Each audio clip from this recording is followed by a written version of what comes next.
Hi guys, இன்றைக்கி எங்கள் வீட்டில் சிக்கன் பிரியாணி தான் செஞ்சோம். வெளியே வச்சு தான் செஞ்சோம். அதுக்கு தேவையான பொருள்லாம் ரெடி பண்ணிவிட்டு அடுப்பத்தை வச்சுட்டு குக்கர் வச்சாச்சு. தேவையான அளவு கடுகு போட்டுட்டு கடுகு பொரிஞ்சதும் பட்டை லவங்கம் போட்டாச்சு. தேவையான அளவு பச்சை மிளகா, வெங்காயம் ஆல்ரெடி கட் பண்ணி வச்சுருந்தோம், அதையும் சேர்த்தாச்சு. வெங்காயம் நம்மளுக்கு சீக்கிரமாக வதங்கணும் அப்படின்னா கல் உப்பு கொஞ்சோண்டு ஆட் பண்ணோன்னா வெங்காயம் சீக்கிரமாக வதங்கும்னு சொல்லுவாங்க. ஸோ நம்மளும் அதே மாதிரி ஆட் பண்ணியாச்சு. வெங்காயம் நல்லா வதங்கினதுக்கப்புறமா தக்காளி வெட்டி வச்சுருந்ததை எடுத்து போட்டாச்சு. தக்காளி வதங்கிறதுக்கும் கொஞ்சம் உப்பு ஆட் பண்ணலாம். ஸோ உப்பு ஆட் பண்ணிவிட்டு நல்லா வதக்கி விட்டுறணும். வதக்கிட்டு நாங்கள் வெளியே இருந்ததுனால காக்காலாம் வந்து வேடிக்கை பார்த்துட்டு இருந்துச்சு, ஒரே ஜாலியாக இருந்துச்சு. நல்லா வதங்கிட்டு இப்போது இஞ்சி பூண்டு பேஸ்ட்டு வந்து கொஞ்சம் ஆட் பண்ணிக்கலாம். அது இஞ்சி பூண்டு பேஸ்ட்டு வெங்காயம் போடும்போதே சில பேர் ஆட் பண்ணுவாங்க, ஆனால் அப்போ அடி பிடிக்குன்றதுக்காக நான் தக்காளி ஆட் பண்ணதுக்கப்புறம் போடுவேன். இஞ்சி பூண்டு பேஸ்ட்டு போட்டுட்டு புதினா கொத்தமல்லி ரெடி பண்ணி வச்சுருந்தோம், அதையும் நம்ம ஆட் பண்ணியாச்சு. அது நல்லா வதங்கினதுக்கப்புறமா தேவையான அளவு மஞ்சத்தூள், மிளகாத்தூள், சில்லி பவுடர், கரம் மசாலா இது எல்லாமே நம்ம ஆட் பண்ணியாச்சு. அதை ஆட் பண்ணும்போது ஆயில் கொஞ்சம் கம்மியாக ஊற்றினேன். ஸோ அது வந்து கீழே அடி பிடிக்கிற மாதிரி இருந்துச்சு. அதனால நம்ம தேவைன்னா தண்ணி ஆட் பண்ணிக்கலாம். நான் கொஞ்சம் தண்ணி ஆட் பண்ணிவிட்டு நல்லா வதக்கி விட்டேன். வதங்கினதுக்கப்புறமா நம்ம மஞ்சத்தூள் போட்டு ஆல்ரெடி சிக்கனை வந்து வாஷ் பண்ணி வச்சுருந்தோம், அந்த சிக்கனை இதில் ஆட் பண்ணிக்கலாம். சிக்கனை வந்து போட்டுட்டோம். சிக்கனை போட்டுட்டு நல்லா கிளறி விட்டுடலாம். சிக்கன் வந்து கொஞ்சம் தண்ணி விடும்னு சொல்லுவாங்க.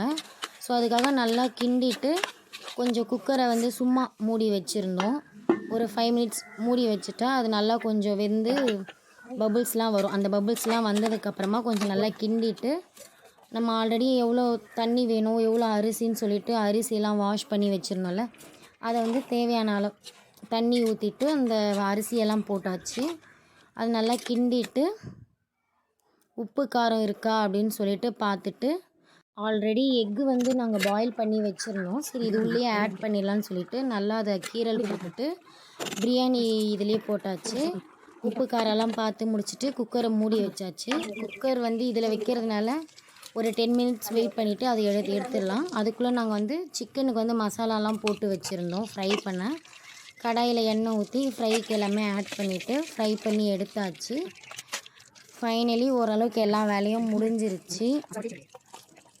எல்லாமே ரெடி பண்ணிவிட்டு சரி சாப்பிட்லாம், ரொம்ப பசிச்சிருச்சு, நேராக எடுத்துகிட்டு போயிட்டு எல்லாமே அரேஞ்ச் பண்ண ஆரம்பிச்சிட்டோம். சரி பிரியாணி எப்படி வெந்திருக்குன்னு சொல்லிட்டு எடுத்து பார்த்தா நல்லா தான் வெந்திருந்தது, அடியெல்லாம் பிடிக்கல.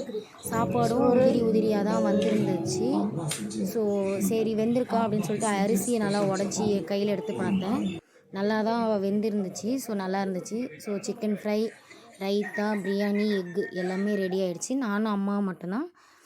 சரி நாங்கள் 2 பேருக்கும் தட்டில் வச்சு எல்லாமே பரிமாறிட்டு நானும் அம்மாவும் சாப்பிட ஆரம்பிச்சிட்டோம். ஜாலியாக போச்சு எங்களுக்கு. நீங்கள் எப்படி பிரியாணி செய்வீங்க? உங்களுக்கு வீட்டில் செஞ்சால் பிடிக்குமா இல்லை கடையில் செஞ்சால் தான் பிடிக்குமா அப்படின்னு சொல்லிட்டு கமெண்ட்டில் சொல்லுங்கள். ஃபைனலி சாப்பிட வந்தாச்சு. கொஞ்சம் பிரியாணி, கொஞ்சம் முட்டை, வறுத்த பீஸில் கொஞ்சம், ரைத்தா கொஞ்சம், இப்படி எல்லாமே சேர்த்து சாப்பிடும்போது இன்னும் சூப்பராக இருக்கும். எனக்கு ரொம்ப ரொம்ப பிடிக்கும்.